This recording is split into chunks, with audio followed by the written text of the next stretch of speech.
Hey, what's up guys, it's DarkArmedDuelist, and today I'm going to be doing an Ice Barrier deck profile. So I'm really excited for this one because we've already done a budget build of this deck on the channel, and I wanted to do a full-fledged Ice Barrier deck profiles. This is at full power. There's not a lot of cards that you actually throw into this deck to actually change it up from the structure deck. About 15 or so, maybe 10 in the main deck that actually change deck up. But the main core of the deck is still directly out of the structure deck, which is what's really cool. Now, where the deck really changes is in the extra deck because you have a lot of other cards added to the extra deck, which is really exciting because this deck has a lot of potential to be really good straight out of the box. But there's a couple of cards that you can add in as tech cards to make the deck really, really insane. So without further ado guys, don't forget to like, comment, subscribe, hit the bell near soon, become part of Notification Squad, and definitely check out the Patreon down in the description below because we have all those awesome rewards you guys, like getting your name shirt in a single video, getting assigned cards in the mail, and even getting to request a deck profile every single month to your patron along with test hands. So without further ado, let's get straight on into this. So first off, we're going to be playing 3 copies of Revealer of the Ice Barrier. So Revealer has become single-handedly the best card in Ice Barriers because this card, while you control another Ice Barrier monster, your opponent cannot tribute summon cards, which is really powerful and an overall really insane effect. It also has the ability that once per turn, you can discard a card from your hand to special summon an Ice Barrier tuner monster from your deck, which essentially gets you a free synchro play on your side of the field, which is really, really good. Also, it has the ability that you cannot special summon monsters for the rest of the turn except water monsters, which is not that big of a deal because the entire extra deck just about is water, and the entire main deck is water, so there's not that much that actually changes with that effect. It also has the ability that if you're going to use the effect of an Ice Barrier card to discard a card, you can banish this card from your graveyard instead, which is a really, really good effect. We then play 3 copies of Speaker of the Ice Barrier. Speaker is a really good card in this deck too. She's arguably turning into like one of my favorites to draw into because she has an awesome effect just to be able to special summon herself to your side of the field. She also has the ability that while you control another Ice Barrier monster, defense position monsters your opponent control cannot change their battle position, so she kind of helps you slow the game down a little bit against your opponent. She also lets you banish her from the graveyard to be able to special summon a token to your side of the field that is a level 1/0/0, which is a really cool effect. We then play 3 copies of General Wayne. General Wayne is really good in the deck too because General Wayne has an amazing effect that says that spells and traps that are sent from your opponent's side of the field to the graveyard are banished instead. Now this card is really good. You might look at this card and go, oh, it's a level 5, that's really bad. No, it's not, because it can special summon itself for free. Because once per turn if your opponent controls a monster and you control an Ice Barrier, then you can instantly special summon this card from your hand. And if this card is normal or special summoned, then you get to add 1 Ice Barrier spell or trap from your deck to your hand, which is really good. He's probably one of the most powerful cards that have been printed in this entire structure deck and changes the way the deck entirely plays. We then play 2 copies of the Spirit of the Ice Barrier. This card is really, really good in the deck too, and is probably the reason that you can go into Super Trish so easily, or Trishula Zero Dragon of the Ice Barrier. But when you control another Ice Barrier monster, your opponent's monsters lose 500 attack and defense. And then during the main phase, you can send 1 level 3 or lower Ice Barrier monster from your deck to the graveyard, and if you do, this card's level becomes the level of that monster. So it's really good just to be able to kind of pick and choose what level your monsters become. And it's a really awesome card to kind of help you play around with different levels. We then play 2 copies of Prior of the Ice Barrier. Prior is good and bad all at once. I mentioned this in the budget build, but basically this card is really good and really bad. The reason I play this only at 2 in my build is because its effect of locking you out of summoning level 5 or higher monsters is probably one of the worst effects in the entire deck. They can just totally shut down a turn, which is why I only play it at 2.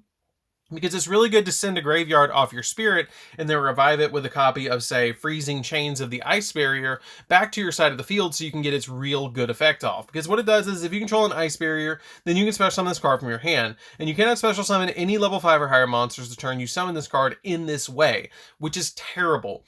But it has the ability that you can tribute this card to target an Ice Barrier in your graveyard and special summon that target. So basically, you can kind of tag it out a little bit and use as materials, but it's also really good to go into Totally Awesome because it's an Aqua type. We then play a single copy of Defender of the Ice Barrier. Defender is really good as a 1-of because you can send it to graveyard off your copy of Spirit to make it a level 3, which is really nice. I play a single copy of Strategist. Strategist is really good too because once per turn you can send an Ice Barrier from your hand to the grave to draw a card, which is a pretty good effect just to be able to grab you another card, and it's a spellcaster. I will mention, keep an eye out for the amount of spellcasters we play in this deck because that does get important. We then play a single copy of Spellbreaker Protector of the Ice Barrier. So this card was actually a card that after I did the budget build, I was like, oh, that's really good. It has the ability that once per turn, you can send one Ice Barrier monster from your hand to the graveyard, and then neither player can activate spells until the end of your next turn while this card is facing on the field. Now that's a pretty good effect, and it's not too hard to actually protect a lot of your Ice Barrier monsters.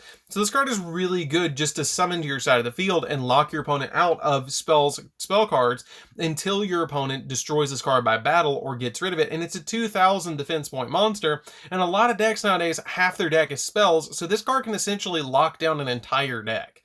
We then play one of the new Ice Barrier Ultra Rare cards. This card's really good too because it has the ability that you can contribute this card to special summon one level 5 or higher Ice Barrier monster from your hand. And if this card is in the graveyard, except the turn it was sent to the graveyard, you can target one level 3 or higher water monster you control, reduce its level by 2, and if you do, you special summon this card but banish it when it leaves the field. It's a really good card to help you just get another monster on the board, which is why I play this as a 1-of.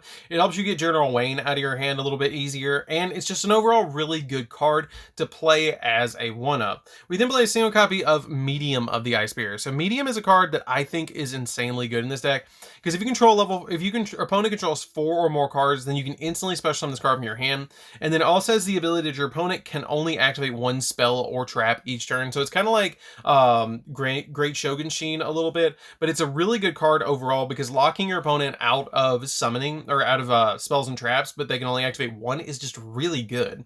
We then play 3 copies of a personal tech that I like to play in here. Is 3 copies of Gigabyte. Gigabyte is really good. Actually, one of my patrons suggested this for me to play Gigabyte in this deck, and then I'm really excited for this one because this card is really good. Because basically, if you control a spellcaster type monster, you can special summon this card from your hand, which is really good, but you can only special summon 1 Gigabyte per turn. The only thing that I've considered dropping this for is copies of Silent Angler, but the only reason I didn't play Silent Angler is if you notice in this deck, a lot of your cards actually special summon from your hand pretty quickly, and you want to have the ability to kind of control which ones you special summon, but Silent Angler has to be the last one that you special summon because for the rest of the turn, you can't special summon anything else from your hand. So if you want to, you can change these out for Silent Anglers. If you don't want to change them out for Silent Anglers and you actually want to play the Gigabyte, you can. It's a little bit beefier of a card because it has a 1500 attack points. So that's why I actually play this card as a 3-of in the deck compared to playing 2 or 3 copies of my Silent Angler. We then play for a Frog engine. We're going to be playing 3 copies of Swap Frog because frogs are insanely good in this deck because they help you go into Totally Awesome. Swap Frog is really good because you can special summon this card from your hand by discarding one other water monster, and then when this card is summoned, you get to send a level 2 or lower water aqua monster from your deck or face over field to the graveyard, and then once per turn you return this card to your hand, and if you do, you normal summon an additional time, except another copy of Swap Frog in addition to your normal summoner set. So it's a really good card just to get out an additional card on your side of the field and help you go for Totally Awesome.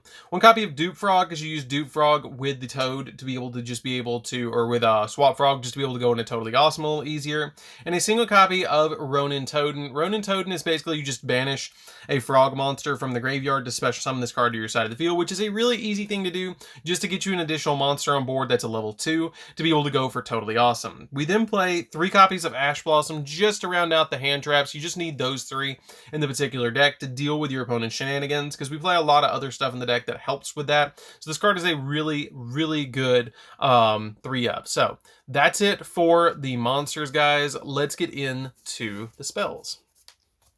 So for the spells, we're going to be playing a single copy of Monster Reborn. Monster Reborn is really good in the deck because Monster Reborn basically gets any of your monsters that you particularly need back into your field when you need them. We play a single copy of Foolish Burial because it helps us send stuff like our copy of Dupe Frog, Ronin Toaden, and even the new Ice Barrier card that was a level 2. It's really easy to just summon those to our side of the field. 3 copies of Medallion. Medallion is ridiculous in this deck because it lets you add any Ice Barrier monster from your deck to your hand. So it's an overall really, really insanely good card. 3 copies, let me move these over really quick. And then we're going to be playing 3 copies of Winds Over the Ice Barrier. You can attribute any number of Ice Barrier monsters to special summon any number of level 4 or lower Ice Barrier monsters with different names from each other, and then during your main phase, you get to accept the turn this card was sent to the graveyard. You get to banish this card from the graveyard to target one Ice Barrier monster that's banished or in the grave and add it back to your hand. So it can help you recover cards from the graveyard, which is why I don't even worry about salvage, is because this card kind of does what salvage does, but better. And then we play 3 copies of my personal favorite card in the entire deck for artwork and for the effect. And then it's 3 copies of Freezing Chains of the Ice Barrier, which is actually what the structure deck was named after. Basically what this card does is when this card is activated, you get to target 1 level 4 or lower Ice Barrier monster in the grave, special summon it, and then while you control 3 or more Ice Barrier monsters you control are unaffected by the activated effects of your opponent's card or your opponent's monsters that were special summoned from the extra deck, which is really good. Just to basically lock your opponent out from touching any of your Ice Barrier monsters with monsters that are special summoned from the extra deck, and it's a Monster Reborn, which is really good. So that's it for the main deck, guys. Let's get into the extra deck. So for the extra deck, we're going to be playing quite a few Ice Barrier cards. So we're going to open up with the new Trishula Zero Dragon of the Ice Barrier. So this card is insanely good. It's a level 11. It has the same requirements as Trishula, 1 tuner and 2 non-tuner monsters. So it's really easy to summon in this deck. It has the ability that when this card is Synchro Summoned, you can manage up to 3 cards your opponent controls. And if this Synchro Summon card in its owner's control is destroyed by an opponent's card, then you can special summon 1 Trishula Dragon the Ice Barrier from your extra deck or graveyard, and its attack becomes 3,300. Then half the attack of any face-up monster your opponent currently controls, and negate their effects as well, which is a really powerful effect. We then play a single copy of Trishula. When it's summoned, you get to banish a card from your opponent's hand, graveyard, and their field, which is a really cool card. I really love this card, and I love that they've actually focused the deck around Trishula. We play a single copy of Brionac, because Brionac can bounce stuff, which is super nice by discarding any number of cards from your hand, but you can only use this effect once per turn. This is actually the pre-errata card, where we're actually using the old Hidden Arsenal one. We play a single copy of Satellite Warrior. It's one of the only cards that's in the extra deck that's not water, so that you have to kind of play around with when you summon this card, but it's really good just to summon to your side of the field to get multiple pops on the field, and it comes out really big too. 1 copy of White Aura Whale. White Aura Whale is really insane in this deck because it board wipes upon summon, which is insanely good. 1 copy of Borreload Savage because it can negate just about anything, and you play a few Link monsters in the deck too, just to help you get additional negations. It is not a water monster, so you kind of have to watch out for that. 1 copy of Adamancipator Risen Dragite, because you're going to have water monsters in the graveyard. It basically is a walking spell and trap destruction, which is really cool, or negation, excuse me. 1 copy of Shooting Riser. Now, this is the only other non-water we have in the deck, but this card is really, really good, and you can't pass up playing this card. It lets you level manipulate it by sending a card from your deck to the graveyard, which is cool, because if this card is Synchro Summon, you can send any monster from your deck to the graveyard whose level is lower than this card's on the field, and if you do, reduce this card's level by the level of that monster sent. So it's really easy just to level manipulate, so you can go into a bunch of different plays, and it's super, super helpful in this deck. Then we play a single copy of the Crystron level 4 Synchro Monster. This card's really easy to summon out with your copy of Needle Fiber, because it is a water monster. It's super easy to summon, and it's easy to legitimately summon this card as well to help you go into synchro plays during your opponent's turn, like Satellite Warrior, which is super, super easy. We then play a single copy of Needle Fiber. Needle Fiber is extremely easy to go into in this deck as well, because you're just linking a tuner and a non-tuner to go into this card, and then it's super easy to just go off into some crazy plays. 1 copy of Marincess Coral Reef. It basically gives you an additional normal summon of a water monster, or excuse me, lets you target a water monster in your graveyard with 1500 attack or less, and it lets you special summon that monster to a zone this card points to, which is a really good effect just to be able to give you a Monster Reborn effect. 1 copy of Abyss Dweller. Abyss Dweller just kind of locks your opponent's graveyard down, and it makes all your monsters that are water gain 500 attack and defense. 1 copy of Bahamut Shark, because it's easy to use this card to summon both your Toads, and you play 2 Toads because Toads are ridiculously easy to summon, and they're like crazy. I love this card in just about any deck that I can summon it in, because basically it's a walking negation that puts the card on your side of the field, which is really insane. So that's it for the deck, guys. I hope you did enjoy it. It's a really cool deck to play with. I hope you guys give this deck a try. It's very budget to play the $30 budget build of this deck, and a lot of these cards are subject to change. You don't have to play the Borreload Savage if you don't want to. You don't have to play Needle Fiber if you don't want to play that. The Toads I really would recommend, but I believe they just got a reprint, so they shouldn't be too expensive. But the main deck is very inexpensive. inexpensive to play, which is really nice to play ice barriers this way. And there's a lot of different builds to this. Like if you see something that you just don't feel like you can get a hold of, there's a lot of ways that you can actually play around with the deck and make it work. And definitely comment down below and I can give you guys some advice on how to build the deck a little bit more budget if you need it. Definitely comment down that below and I would love to help you guys out. So without further ado, guys, don't forget to like, comment, subscribe, hit the bell near so you can come our notification squad, and definitely check out the Patreon down in the description below, and we'll see you guys in the next video. See you later, guys.